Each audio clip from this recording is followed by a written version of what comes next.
In our headlines on this Thursday afternoon, November 16th. President Yoon Suk-yeol is in San Francisco, where he addressed the APEC CEO summit on this Wednesday, calling for free movement of goods and services, as well as a solid digital infrastructure and active exchanges among future leaders across the Pacific region. Also in San Francisco, US President Joe Biden and Chinese President Xi Jinping agreed to restore military communication, to crack down on illicit fentanyl, and to ensure that, quote, competition does not veer into conflict, as it will have callous consequences for both countries. Meanwhile, here in Korea, the country's annual university entrance test is underway on this Thursday, with over 500,000 test takers sitting down for the marathon examination that comes after much dispute over its format earlier this year to exclude killer questions this year. We start in San Francisco, where President Yoon Suk-yeol landed early Wednesday and partook in the APEC CEO summit, calling for constructive connectivity to combat crisis. Our senior presidential correspondent Oh Suneung reports. President Yoon Suk-yeol pledged the role for South Korea in strengthening global connectivity in crucial areas to overcome multiple crises hindering sustainable development around the world. Speaking at the Asia-Pacific Economic Cooperation CEO Summit on Wednesday, Yoon highlighted the importance of multilateral institutions to ensure the free flow of trade, capital, data and people across borders. Noting that APEC members had responded swiftly and demonstrated leadership during the Asian financial crisis and the global financial crisis, Yoon said the group must rise to the challenge again in the face of conflicts in Europe and the Middle East, technological rivalry and the weaponization of resources. 팬데믹을 계기로 부각된 공급망 리스크는 특히 자유무역을 통해 발전해온 아태 지역 국가들에게 큰 위협 요인이 되고 있습니다. 디지털 경제의 무한한 가능성에도 불구하고 국경을 넘는 데이터의 연결과 이를 통한 가치 창출은 아직 시장의 기대에 미치지 못하고 있습니다. 세계 경제가 다시 역동성을 회복하고 지속 가능한 성장을 이어가기 위해서는 APEC이 중심이 되어 세계 경제의 연결성을 가속화해야 합니다. First, he said trade, investment and supply chains should be strengthened across the region to promote the free movement of goods and services. This would include lowering trade barriers and forging innovative responses such as early warning systems for key resources. He also called for digital interconnectivity, noting that data and transactions should move seamlessly across borders, and digital divides between societies must be removed for fair access and use of technologies. Yoon noted that South Korea announced a Digital Bill of Rights in September based on 5 principles: freedom, fairness, safety, innovation and solidarity. Yoon has been pushing for new international standards to protect and enhance human welfare amid the rapid evolution of digital technology. He also emphasized the need to expand exchanges between young people across the Asia-Pacific to spark innovation and business opportunities. Yoon proposed an exchange program for young scientists with visa waivers and speedy entries to enable travel to study, research and attend workshops between APEC members, based on South Korea's adoption of the APEC business travel card system, which promoted intra-regional trade, investment and people-to-people exchanges. APEC member nations are home to around 2.95 billion people and represent approximately 62% of the world's GDP and 48% of global trade as of 2021. Yoon on Thursday will attend the Leaders Summit of the US-led Indo-Pacific Economic Framework of 14 countries being held on the sidelines, as Washington looks to strengthen its network of trade and tech relations with regional partners amid its rivalry with China. Over the next few days, the top office says Yoon will play a role in leading global discussions at the APEC summit, which marks its 30th anniversary this year, especially as South Korea looks to assume presidency of the regional economic meeting in 2025. Oh Suneung, Arirang News, San Francisco. And staying in San Francisco, following a summit that lasted 4 hours, US President Joe Biden and Chinese President Xi Jinping agreed to restore military communication and to crack down on illicit fentanyl. Our Foreign Affairs correspondent Ji has details. Leaders of the U.S. and China met face-to-face for the first time in about a year in San Francisco on Wednesday and agreed to resume military communication and take steps to curb production of fentanyl, a leading cause of drug overdoses in the U.S. This comes after Beijing cut off military-to-military communications with Washington last year, after then U.S. House Speaker Nancy Pelosi visited Taiwan. Relations between the two countries escalated further in February when the U.S. shot down a suspected Chinese spy balloon that flew over its territory. After the meeting that went on for about 4 hours, a senior U.S. official reportedly explained that Biden requested that both countries institutionalize military-to-military dialogue. The same official also explained that China will go directly after specific chemical companies that make fentanyl precursors. After recent months of heightened tensions between U.S. and China, Biden and Xi also made clear that they want to stabilize the relationship between the two countries. We have to ensure that competition does not veer into conflict, and we also have to manage it responsibly, that competition. The Chinese president also said turning their back on each other is not an option for two large countries like the U.S. and China. It is unrealistic for one side to remodel the other, and conflict and confrontation have unbearable consequences for both sides. As for the issue of Taiwan, Xi reportedly told Biden that China has no plans for military action against Taiwan in the coming years, but did lay out conditions where the use of force could be used. In response, Biden asked China to respect Taiwan's electoral process. 배은지, Arirang News. Meanwhile, the United Nations has reaffirmed its concerns over human rights violations in North Korea. Our Moon Hye-ryun reports. The United Nations has passed a resolution on human rights in North Korea for the 19th year in a row. On Wednesday, local time, the Third Committee of the UN General Assembly convened in Washington to pass the resolution by consensus. This means that all member states have agreed to adopt the draft resolution without taking a vote, including South Korea, which co-sponsored the latest resolution. This year, European Union countries led the resolution, which highlighted very serious concerns. Concerns over human rights in North Korea have been voiced in the General Assembly since 2005, and this year's resolution contains much of the same information as in previous years. A new addition to the resolution is the forcible repatriation of North Korean defectors in China, as the easing of COVID-19 border closures has made it easier for people to travel. According to the UN, this highlights the need for compliance with the Convention Against Torture and other cruel, inhuman or degrading treatment or punishment, as refugees could be punished once back in North Korea. Another reason for this is because some countries, namely China, define North Korean defectors as illegal immigrants rather than refugees. This means that they are not protected by laws that ban forced repatriation. The resolution encourages the Security Council to hold Pyongyang accountable for its actions, with measures including referral to the International Criminal Court to put further sanctions on the country. In response, the North Korean ambassador to the UN condemned the resolution and reportedly criticized it as an anti-DPRK plot by the United States and called the accounts of forcible repatriation as fraudulent false testimonies. Other than forced repatriation, the resolution contained concerns over North Korea's development of nuclear weapons through violations of human rights such as forced labor, as well as the issue of South Korean prisoners of war and detainees. Moon Hye-ryun, Arirang News. Also on the international front, Israeli soldiers stormed into Gaza's largest medical facility on Wednesday amid pressure to prove that Hamas was indeed using the hospital as a command center and the people there as human shields for its militants. Our Lee Seung-jae has the latest. Amid international outcry over Israeli military operations in the area close to Al-Shifa Hospital, the Israeli military on Wednesday said it had found the Hamas command center as well as weapons and combat gear belonging to the Palestinian militant group at Gaza's largest hospital. Hamas strongly denied the allegation, calling it lies and cheap propaganda. However, the Israeli Defense Forces released a video showing some of the items recovered at the hospital, including automatic weapons, grenades, ammunition, and flak jackets. The announcement comes as Israel has repeatedly claimed that the hospital sits above the Hamas headquarters, a remark the U.S. has also supported, citing its own intelligence. The White House, however, denied giving Israel the green light to carry out a raid on the Al-Shifa hospital, stressing Israel operated on its own accord.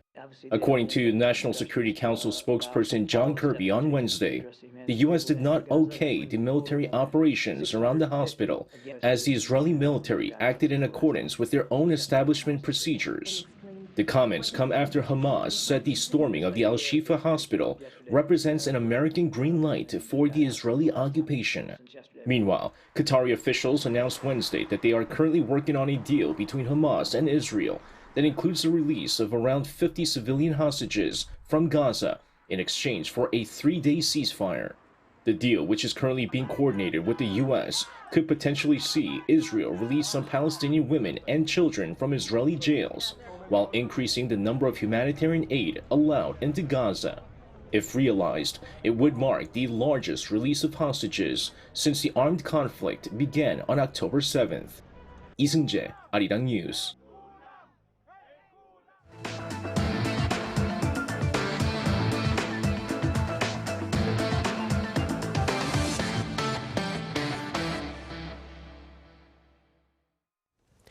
Here on the local front, Korea's annual college entrance test is taking place as we speak, following quite a bit of debate over its format earlier this year. Our Suneung reports.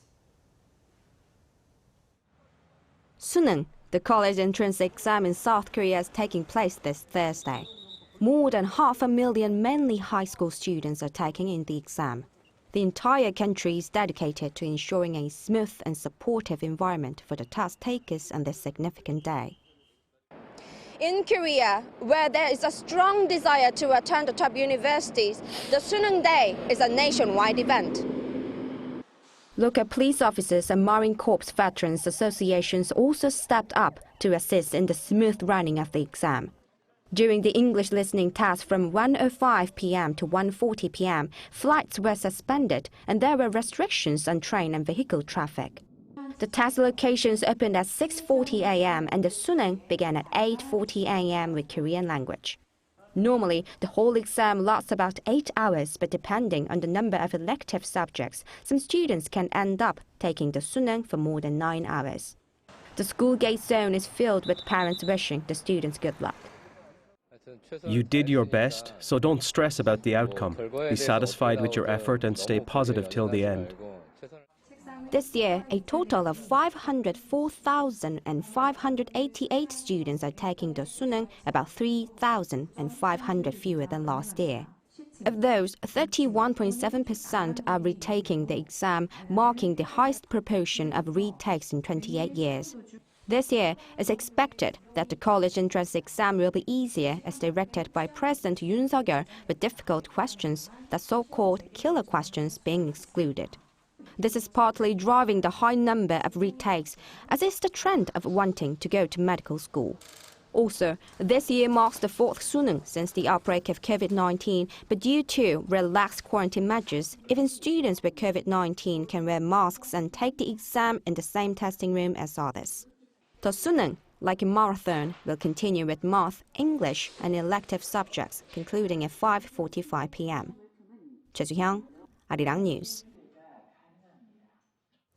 In other news, government authorities and ruling party officials have agreed on the need for strong penalties against illicit short selling. The agreement followed talks with industry insiders on this Thursday amid the current ban on short selling that expires next June. People Power Party Chief Policymaker Yoon also highlighted the importance of protecting independent investors and of implementing intense inspections and of imposing tough penalties. Financial institutions will also be required to boost internal transparency. Short selling refers to the practice of seeking to profit off bets that a stock will fall. Samsung Electronics and LG Electronics have won multiple CES 2024 Innovation Awards. The Consumer Technology Association, the host of the world's largest tech fair, announced the winners of the awards back on Wednesday ahead of its January conference in Las Vegas. Samsung Electronics received 28 innovation awards in categories such as displays, mobiles and home appliances. LG Electronics earned 33 awards, a record for the company, also in home appliances and TVs. The winning products will be displayed at the CES conference at the Las Vegas Convention Center from January 9th to the 12th. Findings show a Korean doctor treats more than 6,000 patients each year. According to the OECD on Thursday, the number of medical treatments per doctor in Korea in 2021 stood at 6,113, the highest among the 32 OECD countries with related statistics. The figure was 3.4 times the OECD average and 1,800 more than the second highest, Japan. Pundits are linking the numbers to the presence of fewer doctors in Korea, which has 2.6 doctors per 1,000 people, far below the OECD average of 3.7. The findings also show each Korean patient is treated by an average of 15.7 different doctors per year, also the highest among OECD nations. The annual Global Korean Politicians Forum has brought together foreign officials of Korean descent to Seoul this week, and one such participant sought to share her remarkable tale of a new beginning away from home. Our Lee Si-hoo has a story. The story of their origin is what unites ethnically Korean politicians overseas. At the 9th Global Korean Politicians Forum being held in Seoul, Sylvia Luke, the Lieutenant Governor of Hawaii and the first Korean American to hold a U.S. statewide office, shared her story. Our origin stories are very similar about our experiences, some of the challenges we have in our current country. But in order to build this bridge with Korea and to come back and have a connection with each other, this is such a wonderful opportunity. Born in Seoul, Luke immigrated with her family to Honolulu as a child. I immigrated from Korea when I was 9 years old, back in 1977. And even back then, my mother, in her struggle to raise a family and to care for her family, she always took time out in her own schedule to care for people at the church or to care for other individuals who are sick at the church. And so growing up, we always felt that there were always people who were less fortunate than us and who needed help. The immigrant background is what drives these politicians. If you look at even our immigration story, 120 years ago, Koreans from Incheon left Korea to work in sugarcane fields in Hawaii, and that was 120 years ago. And those individuals who worked so hard, they sent part of their earnings back to Korea to help create a university, and that's the Inhwa University, which stands for Incheon and Hawaii. That tells you how Koreans and a lot of Korean families really value education and want to help the next generation succeed. Lieutenant Governor Luke carried out the initial response when wildfires broke out in Hawaii in August while the governor was out of town. During the response and the impact afterwards, South Korea showed great support. Korean government was the first country to respond to the Maui fires. In fact, the Consul General called Mr. Park Jin here, the MOFA, Minister of Foreign Affairs, and said, U.S. is always there when Korea needs help. And now we're at a point where South Korean government should be there for humanitarian efforts when other countries, other allies need help. And within a couple of weeks, South Korean government provided $2 million in humanitarian aid to the people of Maui. No other countries came up as fast as South Korea. And I can't thank South Korea enough for the generosity and the love that it showed for the people of Maui. And she looks forward to further connections on the 120th anniversary of immigration from Korea to the United States and beyond. We have a lot of things that we can gain from other challenges and other things that we have dealt with. So I look forward to continuing to connect with the South Korean government and its people. Lee Si-hoo, Arirang News.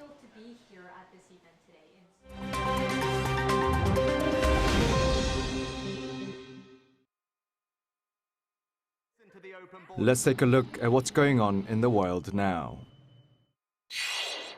The UK Supreme Court on Wednesday ruled that government plans to send asylum seekers to Rwanda are unlawful, dealing a serious blow to Prime Minister Rishi Sunak's promise to stop illegal immigrants arriving in the UK in small boats. The court upheld a previous ruling that the policy may expose the refugees to breaches of human rights. Originally proposed by ex-Prime Minister Boris Johnson in April 2022, the controversial plan was to fly asylum seekers to Rwanda, from where they could seek asylum or be returned to their home country. They would also be banned from returning to the UK. While the plan has already cost the government a minimum of almost $175 million, no asylum seekers have been sent to Rwanda due to intervention from the European Court of Human Rights, which prevented the first flight scheduled for June 2022 from taking off. Rishi Sunak, however, is keen on pursuing the policy, announcing that a new treaty is in works with Rwanda that will prevent asylum seekers sent to Rwanda from being involuntarily sent back to their home country. In India, at least 39 people have died in Indian-controlled Kashmir after a bus crashed into a gorge. The bus fell off from a Himalayan highway into a gorge in northern India's Jammu district on Wednesday. The crash also left 17 people injured. According to a local administrator, the 42-seater bus was heading from Kishtwar town to southern Jammu city when it slid off the steep sloped highway, crashing down about 200 meters. The exact cause of crash is unknown, but a local police officer said that the bus was overcrowded and speeding, carrying more than 50 people. In China, Huawei and China Mobile have launched the world's fastest internet. They announced on Monday that the new internet network would have a speed of about 1.2 terabits per second, equivalent to transferring 150 movies per second. This collaboration project between Tsinghua University, China Mobile, Huawei Technologies, and Cernet Corporation saw the development of optic fiber cables extending around 3,000 kilometers from Beijing to Guangzhou, and is launching about 2 years faster than what experts have forecasted. Almost all other backbone networks around the world, including the US, operate at only around 100 to 400 gigabytes per second. However, the 1.2 terabit speed does not apply to household internet speeds and won't be available for regular consumers anytime soon. Researchers at ETH Zurich University in Switzerland announced Wednesday that they have successfully 3D printed a robotic hand with bones, tendons and ligaments from a singular scanning process. This advancement in soft robotic structures used information fed from a laser scan of a real hand to print ligaments and tendons, as well as bones from slow-curing polymers. In cooperation with US-based MIT spin-off startup Inkbit, which developed the new printing technology, researchers developed the robotic applications, optimizing technology for combining soft, elastic, and rigid materials. According to one of the project leaders, creating implants with medical-grade components is the next step, but will take time to fully develop. Kim Ji-young, Arirang News.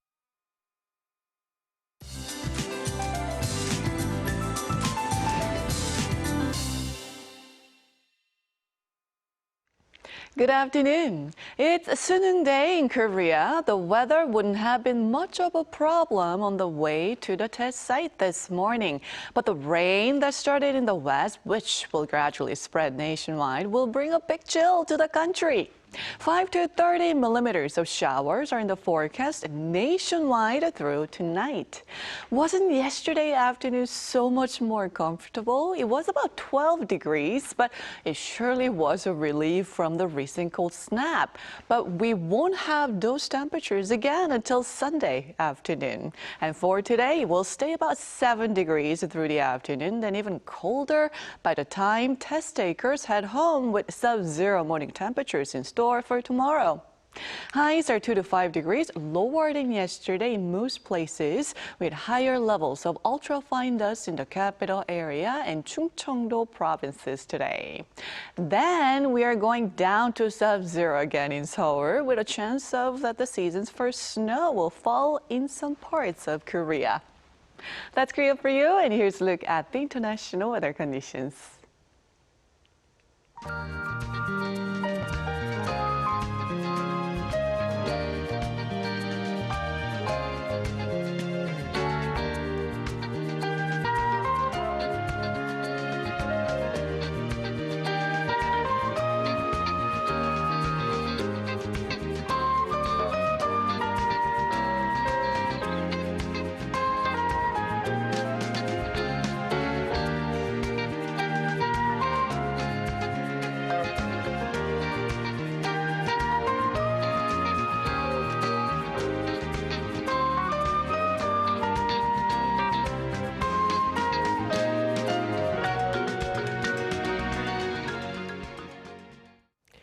Well, that brings us to the end of Thursday's afternoon newscast. Coming up right after this break is our panel session on the APEC gathering and more with our foreign journalists. Do stay with us.